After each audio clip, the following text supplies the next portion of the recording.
Hi everyone, welcome back to another video. So we're still going through the Mechatronics electronic control systems in mechanical and electrical engineering, the 6th edition, which is the book written by William Bolton. We're currently on system modules, which is the last part of the book, or the second to last part of the book, just for the conclusion. We're hoping in this video to skim through the rest of the chapter. We've got 1, 2, 3, 4, 5, 6, 7, and then the last part, 8 chapters in total to skim through. The reason why we're doing this, we're skimming through the book and then we're taking notes using Notion, which is a note-taking app. And as you can see, we've got a bunch of notes that we've taken. If you haven't already, you could watch the previous 3 videos, which is probably about 3.5 hours, where we've gone through, read through the book and taken all of these notes. This should be the last video on us skimming through this book, and then after that, we're probably going to convert most of these notes into questions and start testing ourselves and actually go through and start learning and studying each subject as well. So maybe we'll learn and then test. We'll see how it goes. But yeah, so let's get straight in and let's just start skimming through the book and taking notes. So we're on we're on, what is it, we're on system module, so let's do that.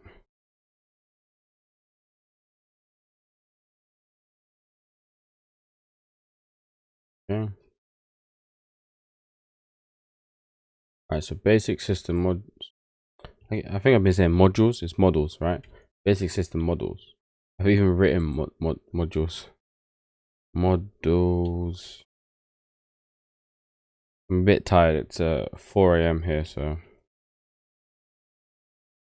don't ask why I'm studying at 4 AM. It's just what I do. I actually just prefer studying at night. Kids are asleep, wife's asleep, friends are asleep. Nice. Alright, so we're on mathematical models. I don't really know what that means. Let's have a look. Okay, so consider the following situation. Oh, I don't want to consider the following situation. Okay, a microprocessor switches on a motor. How will the rotation of the motor shaft vary with time? Speed will not immediately assume the full speed value, but will only attain that speed after some time. Consider another situation, a hydraulic system. Okay, what's your point? In order to understand the behavior of systems, mathematical models are needed. These are simplified representations of certain aspects of a real system. Such a model, okay. With a simplified, so I'm only really looking for the 5-year-old definition, really. With a simplified representation of certain aspects of a real system. Such model is created using equations to describe the relationship between the input and output of a system, and can then be used to enable predictions to be made of the behavior of a system under specific conditions, or the outputs if a particular parameter is changed. Okay, got it.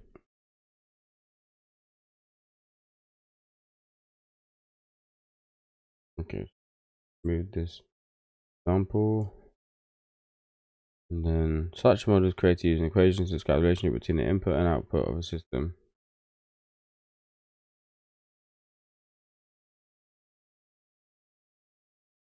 Yeah, that and's probably more appropriate.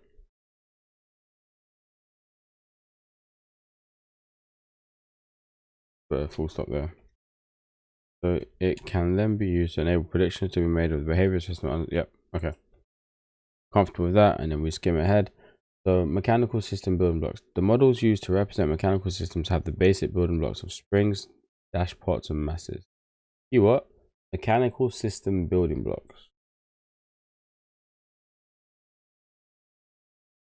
Okay, I'm going to skip that. Building up a mechanical system. Many systems can be considered to be essentially a mass, a spring, and a dashpot combined in a. Okay. This is more about, you know, mechanical side of things, which I'm not too bothered about right now. So the base building of electrical systems are inductors, capacitors, and resistors. Got it. Okay.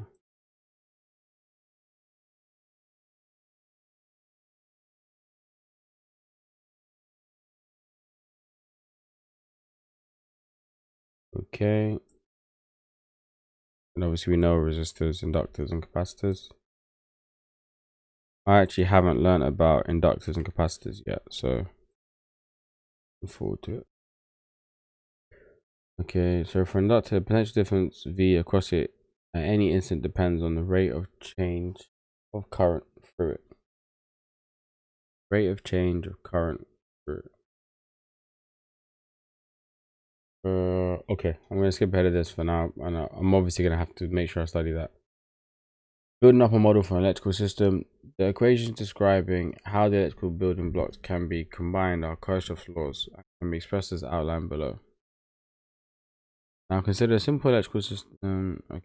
This is Kirchhoff's current law and voltage law, right? I'm going to skip through that because I've already done that, although sure this is probably how it relates to inductors and capacitors, but again, I mean, we're gonna cover this. I'm gonna go through this in electrical and electronics principle 2. Okay, let's skip this. Keep going. We're on page 445 out of 663. Thermal building blocks. What are the two? It said there's only two. There are only two basic building blocks for thermal systems: resistance and capacitance. Okay. There is a net flow of heat between 2 points if there is a temperature difference between them. We're going to carry on, skip past that. Building up a model for a thermal system. Okay, where's the next part of this chapter? Because this is all in the weeds here. Alright, that's fine. Chapter 18, system models. Engineering system. Okay.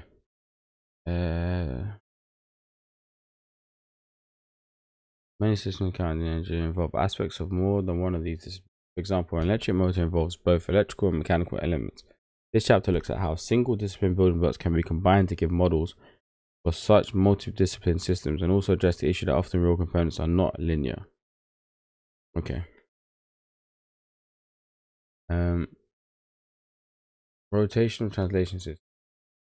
There are many mechanisms which involve the conversion of rotational motion to translational motion or vice versa. For example, there are rack and pinion shafts with lead screws, pulley cables, and what? Okay. Electromechanical system. Electromechanical devices such as potentiometers, motors, and generators transform electricity signals to rotational motion or vice versa.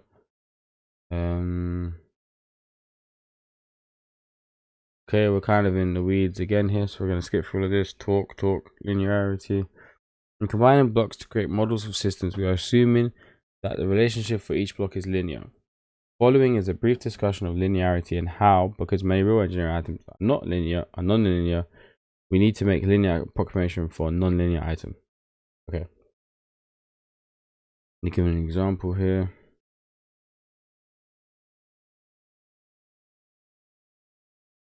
This is called the principal superposition and is a necessary condition for a system that can be termed a linear system. Another condition for a linear system is that if an input produces an extension, then an input will produce an output. Okay.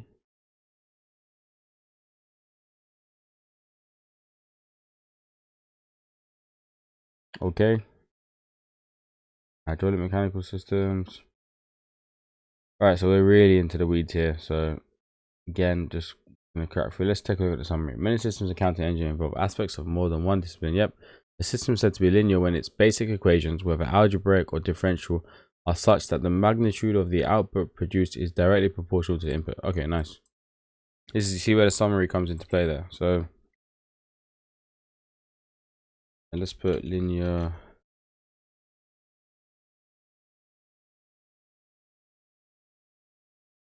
Okay, for an algebraic equation, this means that the graph of output plotted against input is a straight line passing through the origin. Doubling the input doubles the output. For a linear system, we can obtain the output of the system to a number of inputs by adding the output of the system to each individual input considered separately. This is called principal superposition. Okay. The dynamic responses of systems.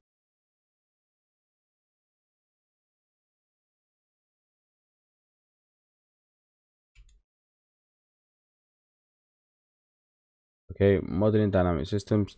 The most important function of a model devised for measurement or control systems is to be able to predict what the output will be for a particular input.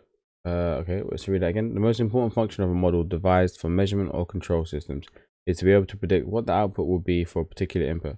We are not just concerned with static situation, i.e. that after some time when the steady state has been reached an output, okay. How would the temperature of a temperature control system change? For control system, how would the output of the system change with time? Okay. You see now, I think now I've finally reached in part 5. I finally reached the part of the book whereby I need to know what came before and stuff's just not making sense. Let's read the beginning part again. The most important function of a model, device, for measurement, or control system is to be able to predict. Okay, yeah, that makes sense. What the output will be for a particular input. So the model, which is not the real thing, you're saying, okay, this is a model of that pipe. So if I pour this amount of water into that pipe, how much gets left in the pipe versus how much exits the pipe? Is it 98%, whatever? And does the model match the reality? So 98% of the water that exits the pipe, or 2% is left floating in the pipe. And then does the model do the same thing as well, right? Fairly straightforward. I think. Then what they're talking about, static situation here. Okay, so modeling dynamic system. Okay, so they're saying that just my example of the pipe, is that a static system? No. Okay, we have to consider how the output will change with time when there is a change of input, or when input changes with time. Either a change of input, you're shoving in 10 liters of water into the pipe. So now you're putting in 15 liters, right? Or the input increases from 10 to 11, 12 to 13. Is that what they're saying? You have to consider that. Okay, that's quite obvious. So for example, how the temperature of a temperature control system change with time when the thermostat is set to a new temperature. Okay, for a control system, how will the output of the system change with time when the set value is set to a new value, or perhaps increase at a steady rate, which is what I was talking about. Okay, so this chapter is about how can we use such models to make predictions about how outputs will change. Outputs will change with time when the input changes with time. Okay, fine. Okay. Differential equations. This is the part which in video 1 I was like, I did not want to get to. So now I'm here. Woohoo. Okay. To describe the relationship between the input to a system and its output, we must describe the relationship between inputs and outputs, which are both possible functions of time. We just need we need a form of equation which will indicate how the system output will vary. Such an equation includes derivatives which with respect to time, and so information about how the response of a system varies with time. Okay. And I've never actually studied calculus before in my life, so derivatives and stuff like that, no clue. So natural and forced responses. The term natural response is used for a system when there is no input to the system forcing the variable to change, but it is just changing naturally. An illustration, consider the first order system being allowed to naturally flow out of a tank. So what was it? Natural and forced responses. Okay.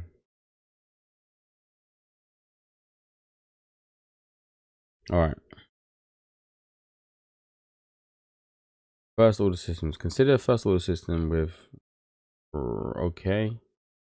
Natural responses. The input can take many forms. Considering the first.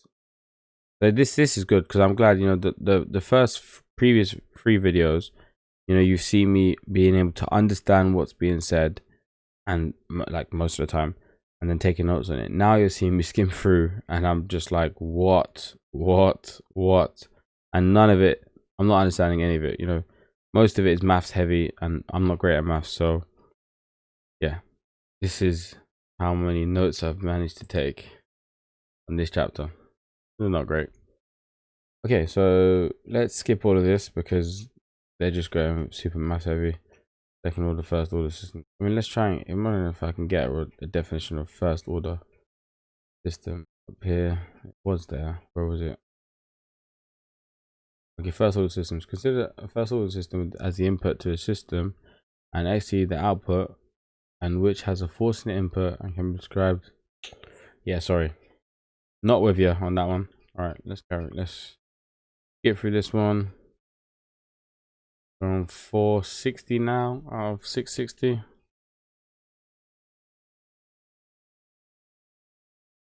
Performance measures for second order system. I don't even know what a second order system is, so I can't look at the performance measure. System identification. In chapter 17 and 18, models were devised for systems by considering them to be made up of simple elements. An alternative way of developing a model for a real system is to use tests to determine its response to some input. This process of determining a mathematical model is known as system identification.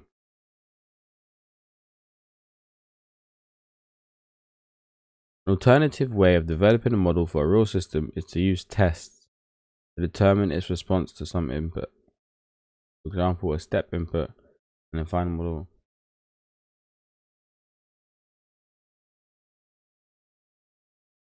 Yeah, it's not going in for me, sorry. An alternative way of developing a model for a real system is to use tests to determine its response time. I don't get that. So you're trying to develop a model for a real system. Okay. Let's go with water flowing through a pipe again. To use tests to determine its response to some input. Okay, so what if you just flooded it with 1,000 liters? Yeah, what would its response be? Get that. Okay, this process of determining a mathematical model is known as system identification. Thus, if we obtain a response to a step input of the form shown in figure 19.5, then we might assume that it is a first order system. Okay, because I didn't understand first order system, second order system, I'm not going to get this. So let's just take a look at the summary. The natural response of a system is when there is no input to the system, forcing the variable to change, but it is changing naturally. Okay, that's fine. So we've got a definition of a natural response there.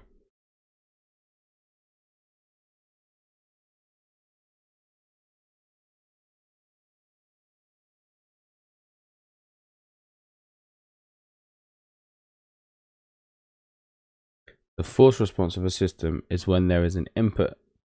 The forced response of a system is when there is an input to the system, forcing it to change. Okay, yep, I understand that.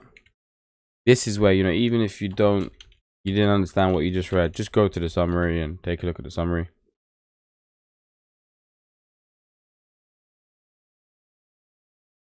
I'm happy with that. A first order system with no forcing input has a differential equation of the form blah. Okay.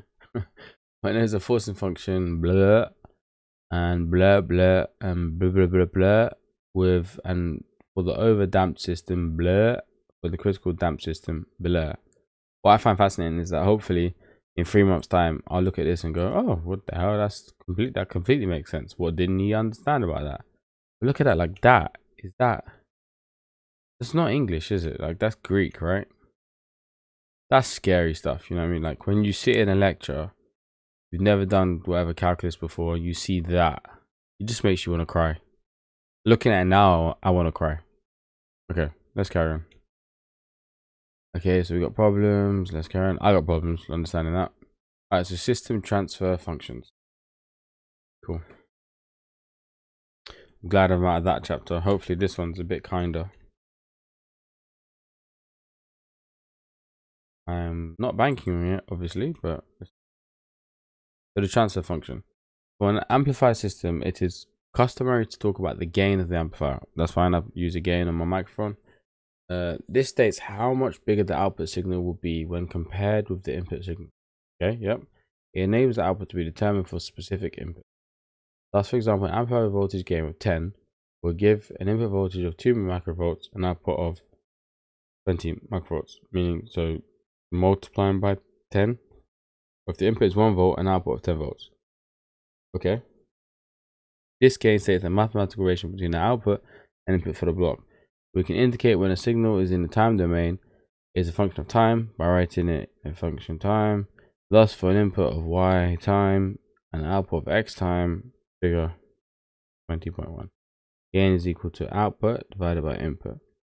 So the gain is equal to 20 millivolts divided by 2 millivolts, which is 10. Yeah. Got it. I understood that. Thank you.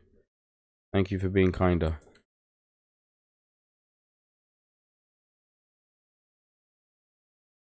Okay, so looking gain.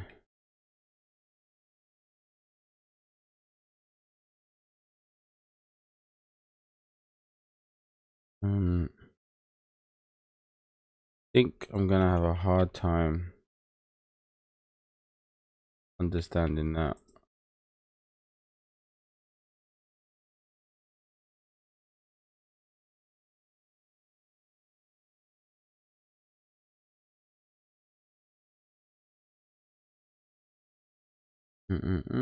Let's clean this up again.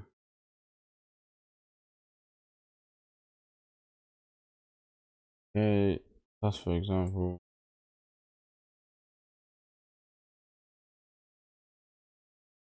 For example.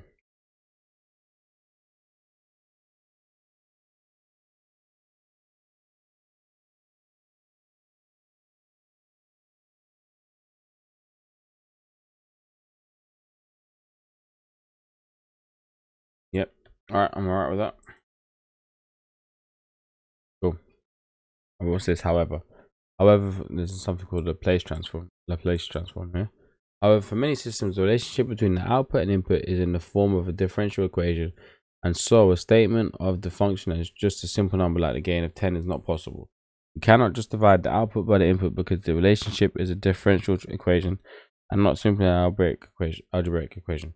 We can, however, transform a differential equation into an algebraic equation by using what is termed the Laplace transform.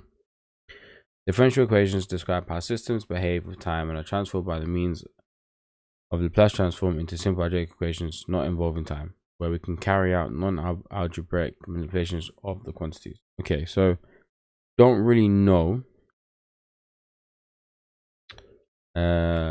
what we're talking about right here, really, but it'd just be nice to just have a decent definition of this Laplace transform,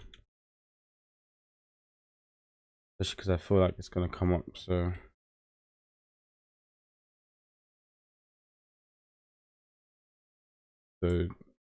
transform a differential equation into algebraic equation by using what is termed a Laplace transform. Differential equations describe how systems behave with time and transformed by means of a Laplace transform into simple algebraic equations not involving time, where we can carry out normal algebraic manipulations of the quantities. Okay, so let's just get rid of that bit. There you go. A nice Laplace transform definition. The transfer function equals Laplace transform of output over Laplace transform of input.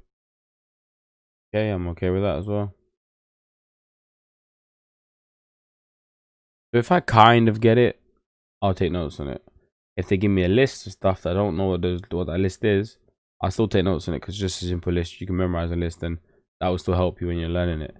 But I really don't get it, I just skip.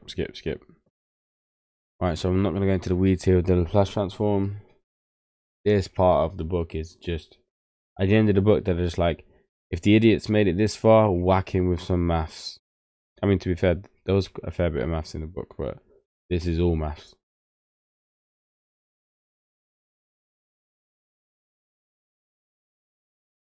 Okay. What's this? Effective pole location on transient response. I don't even know what those words was. They said die there. Okay, which die away with time? We can define a system as being stable if, when it is given an input, it has transients which die away with time and leave the system in its steady state condition. Okay, a system is said to be unstable if the transients do not die away with time but increase the size, and so the steady state condition is never attained.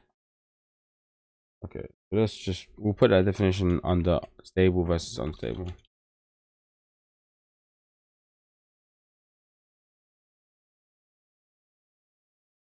Stable versus unstable.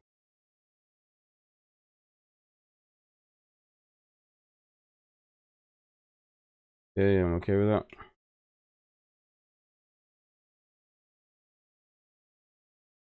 The S-plane.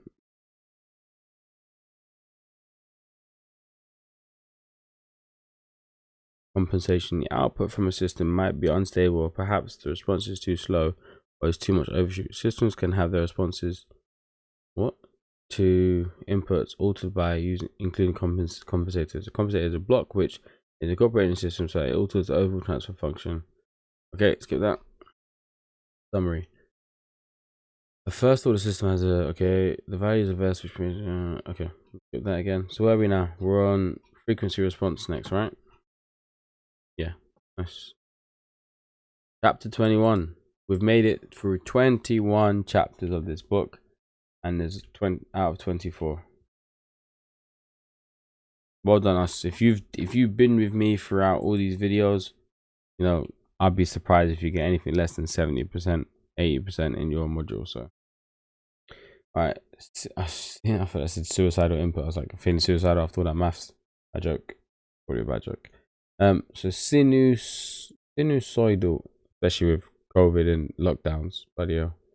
All right, so sinusoidal, whatever that, even English, sinusoidal input. Sinusoidal input. I don't know. You can see I don't know. In the previous two chapters, the response of a system to step, impulse, and ramp inputs has been considered. The chapter extends this to when there is a sin. Let's just, I don't know. Can we find out how to pronounce that word? Oh, sine. So that's to do with sine, right? Let's hear it. Sinusoidal. Sinusoidal. I don't think you can hear that because I have my thing turned off. One, you understand? One. Then you have a listen. Sinusoidal. Sinusoidal. There you go.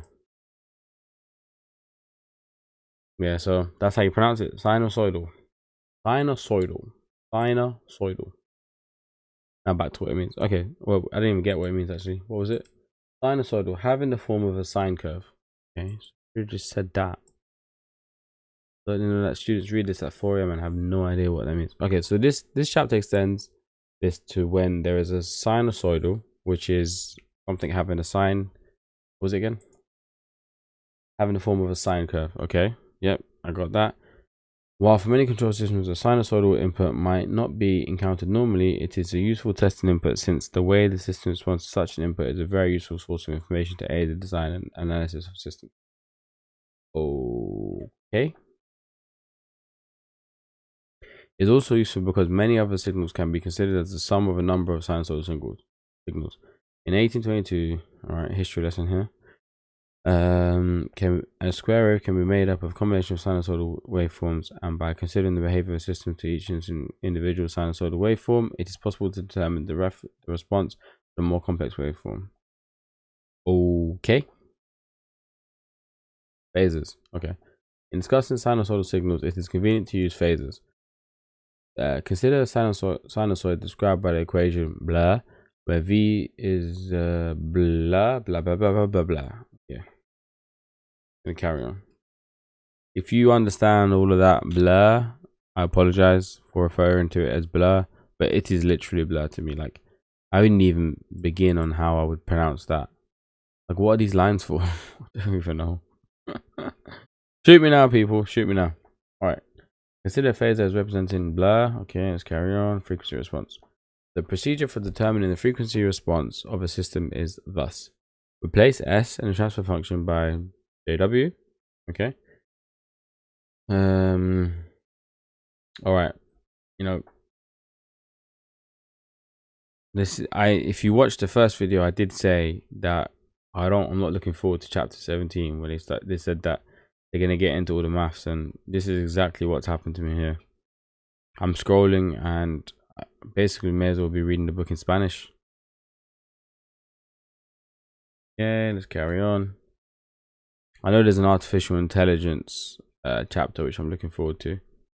The system identification. If we experimentally determine the Bode diagram for a system by considering its response to a sinusoidal input, then we can obtain the transfer function for the system. Basically, we draw the asymptotes on the magnitude Bode. This is where, you know, experts in their field, whatever field you're in, when you're an expert, you can talk to another expert, and anyone outside of that field would be like, they're not speaking English. I don't understand anything they're saying. And you can do that, and you know, you have your own kind of memes and it's all fun. But when I read, like, give this paragraph, if you're watching, right? Give the paragraph to anyone in your family that's not an electrical engineer, or even someone that's not, you know, a high level at maths. Like,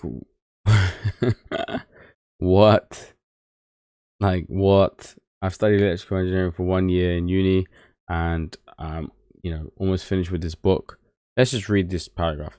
If we experimentally determine the Bode diagram for a system by considering its response to a sinusoidal input, then we can obtain the transfer function for the system. Basically, we draw the asymptotes on the magnitude Bode plot and consider their gradients. The phase angle curve is used to check the results obtained from the magnitude analysis. Thumbs up for me. No idea what was just said there. Carry on. Stability. When there is a sinusoidal input to a system, the output from that system is sinusoidal with the same angular frequency, but can have an output with an amplitude and phase which differ from that of the input. Yeah, of course, yeah. Yeah. Consider a closed loop system with negative feedback and no input to the system. At what point are they trying to make here? When the signal is subtracted from the input signal, we have a resultant error signal which just continues the initial half rectified pulse. This pulse then goes back around the feedback loop and once again arrives just in time to continue the signal. Thus we have a self-sustaining oscillation. I didn't understand that, that's fine. Take a look at the summary. Nope, okay. Summary didn't make any sense either. Alright, closed loop controllers. Did I take any notes on that one? I took 0. So what is this? Chapter 22. So chapter 21, I took 0 notes. 0. Okay. So continuous and discrete control processes. Open loop control is often just a switch on, switch off form of control. And electrifies. Okay, yeah, we've covered this already. With closed loop control system, the controller is used to compare continuously the output of a system with the required condition and convert the error into a control action designed to reduce the error. This is probably a better definition of what it was in the beginning of the book. Okay. Okay with that. So the error might arise as a result of some change in the conditions being controlled or because the set value is changed. i.e. e.g. there is a step input to the system to change the set value to a new value. Okay. In this chapter, we are concerned with the ways in which controllers can react to error signals, i.e. the control modes, as they are termed, which occur with continuous processes. Such controllers might, for example, be pneumatic systems or operation amplifier systems. However, computer systems are rapidly replacing many of these. The term direct digital control is used when the computer is in feedback loop and exercising control in this way. Nothing really that I would write down there. I mean, control mode, digital control. What's this about? Clock based and or event based.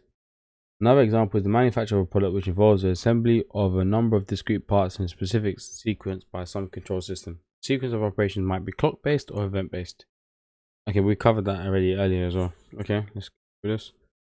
Open and closed loop systems. Closed loop systems differ from open systems in having feedback. An open system is one where the input signal does not automatically depend on the actual process output. With a closed loop system, there is feedback from the output to modify the input. We've covered this already. So, okay, they're just probably rehashing it and then checking all the maths at you. Lag, steady state error. Again, this has all been covered in the first video if you haven't watched it. Control modes, proportion mode, derivative mode, integral mode, combination of modes. Right, let's get this two-step mode. I think they've done a good job. Basically, the beginning of the book, they kept it for people like me. And then the end book, they're kind of rehashing it, but chucking the maths at you as well. Which, you know, that's the way to do it in my book.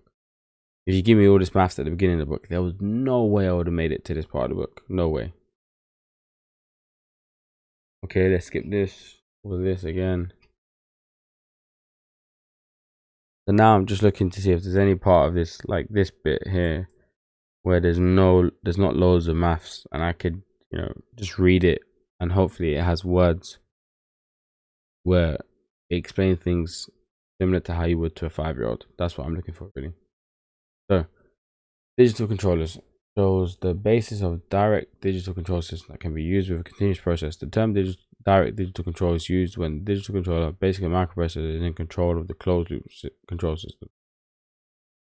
Okay, the controller receives inputs from sensors, executes control programs, and provides the output to the correction elements. Such controllers require inputs which are digital, process the information in digital form, and give an output in digital form. We've covered this as well. This is the ADC. We did this in the beginning part of the book. Okay, implementing control modes. In order to produce a digital controller which will give a particular mode of control, it's necessary to produce a suitable digital program for the controller. The program has to indicate how the digital error signal at a particular instant is to be processed in order to arrive. Okay, I didn't understand that. Sampling rate. Okay. When a continuous signal is sampled, for the sample values to reflect accurately the continuous signal, they have to be sufficiently close together in time. Right? Yep. For the signal not to fluctuate significantly between samples. During the sampling interval, no information is fed back to the controller about changes in the output. In practice, this is taken to mean that the samples have to be taken at a rate greater than twice. I remember my lecturer saying this to me, and I've been really looking forward to having an explanation, because he just said it loads of times and just said right, and he would always say samples have to be taken 2 times more than the analog frequency or whatever. And I was like, why? I didn't get that, but now it's just hit me. So in practice, this is taken to mean that the samples have to be taken at a rate greater than twice the highest frequency component in the continuous signal. This is termed Shannon's sampling theorem. Digital control systems, the sampling rate is generally much higher than this. Okay, nice.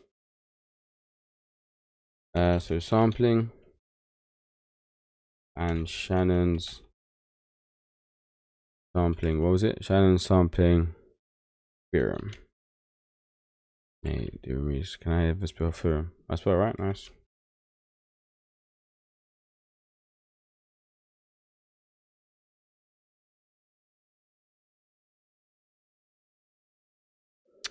Okay, the beginning part is a bit of an introduction to sampling, which I kind of already know. Why doesn't it copy and paste it about formatting? Yeah, so there you go. Let's make a difference here. Yeah. Okay, we'll put this here. This is to define, this defines sampling, and this defines Shannon's sampling theorem. A computer control system, typically a computer control system consists of the elements shown in figure with set points of control parameters being entered from a keyboard. The software for use with the system will provide the program with instructions needed. For example, yep. What's your point? An operator display is likely to show such information. Okay. The display is likely to update every few seconds. What point are we trying to make here? Control system performance. The transfer function of a control system is affected by the mode chosen for the controller. Hence, the response of the system to say the step input is affected. Consider the simple system shown below. Okay. Controller tuning. The term tuning is used to describe the process of selecting the best controller settings. Alright, process reaction method. So there's not really anything here I'm really seeing that I would really take notes on in terms of just getting a good overview of the topic. It's all kind of like in the mud, in the weeds detail really. Ultimate cycle method. Okay, again. Velocity control.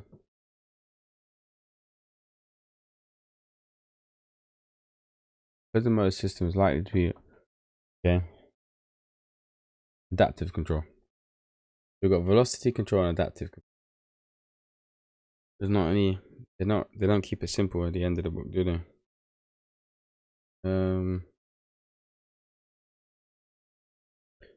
Time will thus be taken for the system to respond to an input signal.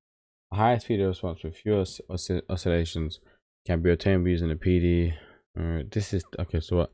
There is, however, an alternative of achieving the same effect, and this is by the use of a second feedback loop, which gives a measurement related to the rate at which the displacement changes. This is called velocity feedback. Okay. There are many control situations where the parameters of the plant change with time. or perhaps load. For the control system so far considered, it has been assumed that the system, once tuned, retains its values of proportional, derivative, and integral constants until the operator decides to retune. The alternative to this is an adaptive control system, which adapts to changes and changes its parameters to fit the circumstances prevailing. An adaptive control system can be considered to have 3 stages of operation. Start to operate with controller conditions set on the basis of assumed condition. The desired performance is continuously compared with the actual system performance. Control system mode and parameters are automatically and continuously adjusted in order to minimize the difference between this adaptive control system, like cruise control, right? Okay, so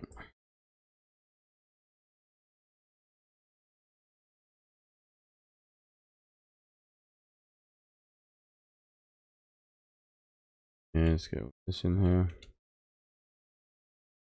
Here we meet.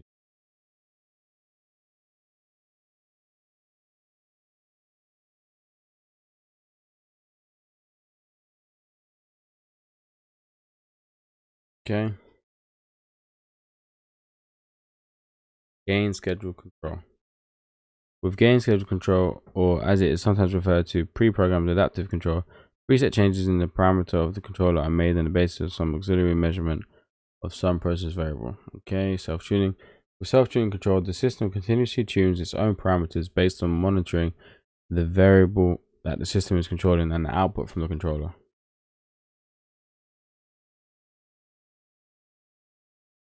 Okay. Yeah, I like that. Cool. I'm alright with that.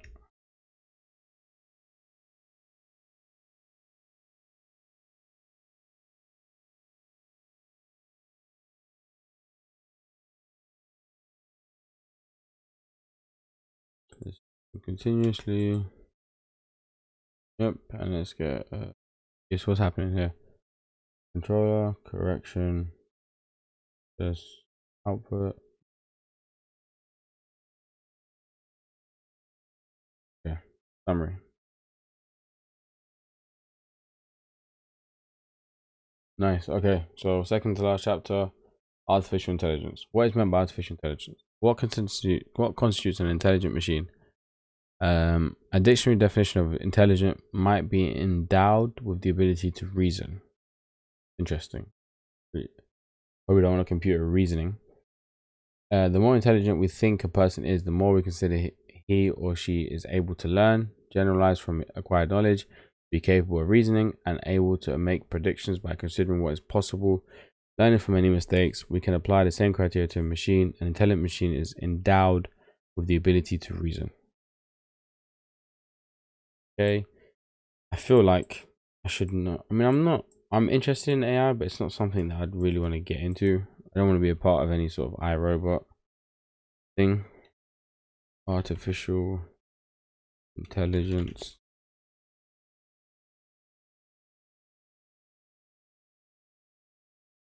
Let's just get the definition. Intelligent machine is one endowed with the ability to reason. Imagine when people start getting put in jail because of a machine. Like because an AI judge decided you was guilty. He looked at the evidence and decided you was guilty. And then decided your term and put you in jail for 12 years. Ouch. Well, sorry for the first guy that goes down from that. And then you find out it was Russia that was hacking your judge. Okay. So self-regulating. We can consider the closed loop. Wait, where are we? Closed loop. Okay. We can consider the closed loop feedback systems discussed in earlier chapters as being self-regulating systems in that they can regulate the output of a system to a required value. Thus, a thermostatically controlled central heating system is used to maintain a room temperature at the value. Yep. Such systems cannot, however, be considered intelligent. They merely do what they were told to do. Yeah. So, self-regulating doesn't equal intelligent. For example, well, I get that. I don't need an example. Perception and cognition. Perception with an intelligent system is the collecting of information using sensors and the organizing of the gathered information so that decisions can be made. For example, a control system used with a production line might have a video camera to observe components on a conveyor belt. Alright, so perception with an intelligent system is the collecting of information using sensors and the organizing of gathered information so that decisions can be made. Okay. Perception. Cognition. Once a machine has collected and considered and organized information, it has to make decisions about what to do as a consequence of the information gathered. This is termed cognition. Vital to this perception and cognition is pattern recognition. What are the patterns in the data gathered? So, for example, most people that got caught speeding, and this is the third time speeding, are always going to do it again. So, therefore, jail them now. Okay, so what's this? Cognition. Cognition. Oh. Alright, neural networks. That's cool. In the above example of the coins, only two dimensions were considered, namely diameter and color. In more complex situations, there are many more dimensions. The human brain is faced with sorting and classifying multidimensional information and does this using neural networks. Artificial neural networks are now being used with intelligent machines. Such networks do not need to be programmed but can learn and generalize from examples and training. A neural network is composed of a large number of interconnected processing units, the output from some units being inputs to others. Each processor in the network receives information and its inputs. Okay, fine. Reasoning is the process of going from what is known to what is not known. There are a number of mechanisms for carrying out reasoning. Okay.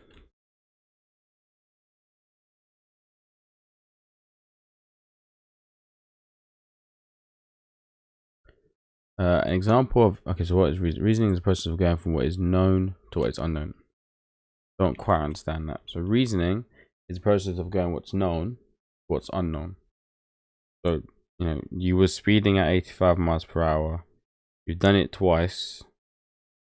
We can safely assume that it wasn't a mistake because you've been caught twice with it now in the last 2 weeks. We think you're actually reckless. So you're coming to the conclusion that that person's reckless. I assume? Maybe? An example of deterministic reasoning is to use the if-then rule. That's interesting, yeah. If this, then that. Non-deterministic reasoning, what's that? Allows us to make predictions based upon probability. If you toss a coin, there are two ways it can land, face upwards or face downwards. Out of the two ways, there is just one way which will give face upwards. Hence, the probability of landing face upwards is 1 in 2. An alternative way of arriving at this value is to toss a coin repeatedly, and in the long run, in half the times, it will end up face upwards.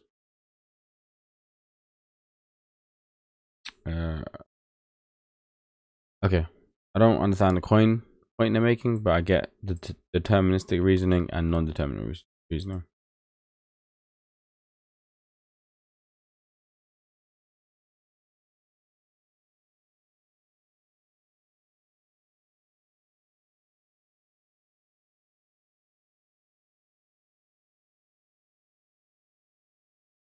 Use the if then rule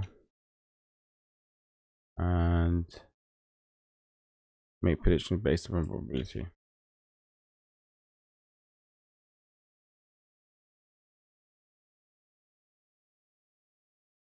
Okay, rule-based reasoning. At the heart of a rule-based system are a set of rules. These, when combined with facts in mechatronics, this could be inputs from sensors and users, enable inferences to be made, which are then used to actuate actuators and control outputs. So, rule-based system.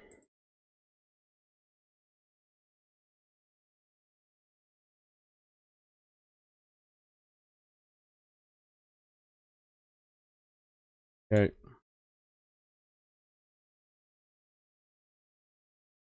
Learning. Machines that can learn and extend the knowledge base have great advantages compared with machines that cannot learn. Learning can be thought of as adapting to the environment based upon experience. With machines, learning can be accomplished in a number of ways. A simple method of learning is by new data being inputted and accumulated in memory. Machines can also learn by the data they receive being used to modify parameters in the machine. The data they receive being used to modify parameters. Ah, I get that, yeah. Another method of learning that can be used is when reasoning is defined in terms of probability, and that is to update the probabilities used in the light of what happens. Got it? Yeah.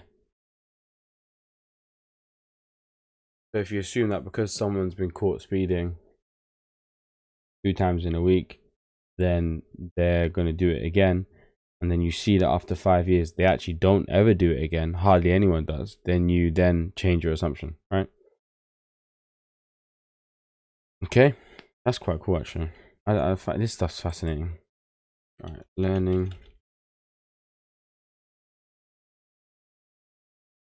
So let's put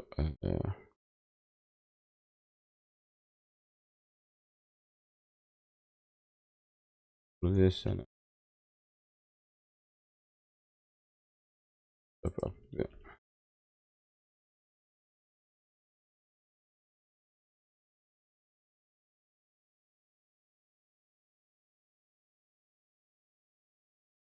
Learning can be thought of as adapting to environment based on machines. Learning can be accomplished in a number of ways.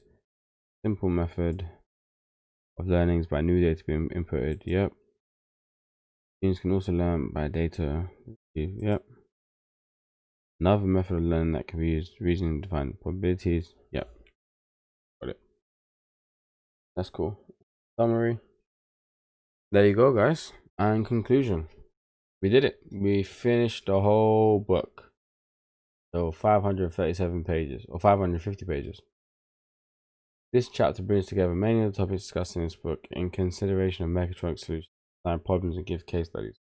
Consider a simple requirement for a device which switches on some actuators. So this is going to use case studies and stuff like that. I am not going to be able to do that, obviously, because I didn't actually finish the book. I skimmed through the book. So that's like a bike.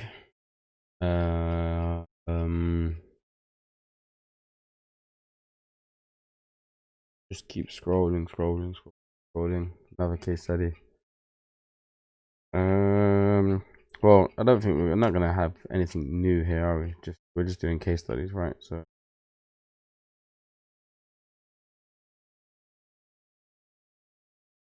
car barriers, digital camera.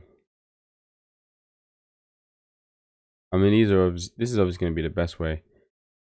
So I don't know how long it took me. I'm gonna guess it took me about 4 hours to go through the whole book, skim through it, and take notes. Which, you know, as I said before, probably because I'm recording the video and speaking as well, and then. But if you was doing it by yourself, headphones on, I'd say you probably finished the whole thing. Robotics. Robotics is used for the technology involved in the design, construction, operation, and application of robots. A robot is a device that can be construed as an intelligent machine. Non-intelligent machine can be termed a manual handling device and would be actuated by an operator. So, for example, you wouldn't call your microwave a robot, right?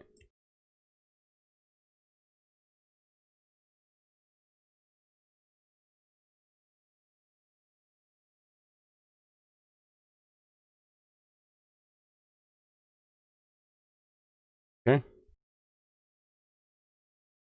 Key developments of robotics. The 3 laws of robotics. Interesting. A robot may not injure a human being or through inaction allow a human being to come to harm. Inaction. Okay. A robot must obey the orders given to it by human beings, except where such orders would conflict with the first law.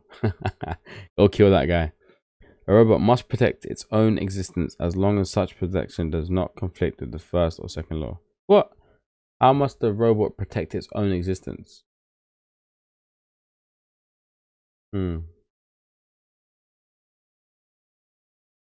I don't get that, but that's very interesting. I wouldn't mind watching an hour documentary on these 3 laws. That's very, very interesting.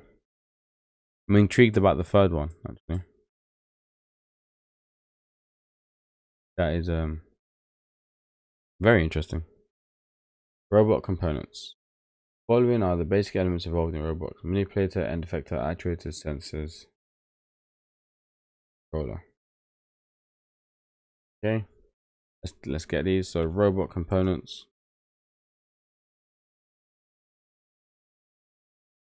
We got a manipulator, end effector,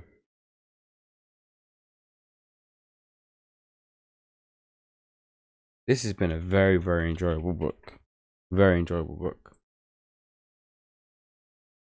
Obviously, you know, I'm not great at math, so there was a lot of it I couldn't get into, but I am definitely planning on getting into it. The applications of robots, of course, yes, welding, you know, Arduino robot. Summary: Mechatronics is a coordinated and concurrently developed integration of mechanical engineering with electronics and intelligent computer control in the design and manufacture of products. It involves developing an integrated solution rather than a separate discipline approach. In developing solutions, models need to be considered in order to make predictions as to how solutions are likely to. Nice. And that's it, folks. We did it. We finished Mechatronics. I thoroughly enjoyed that.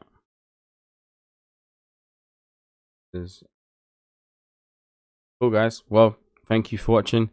If you have watched the whole skimming through the whole book, I appreciate that. You're an absolute boss, and you're probably gonna absolutely kill it in engineering. So yeah, thanks for watching.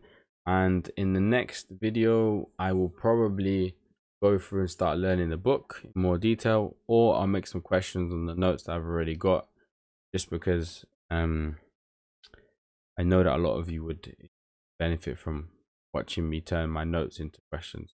That's actually probably the biggest way that I learn. So yeah, thanks for watching, and I'll see you in the next one. Peace.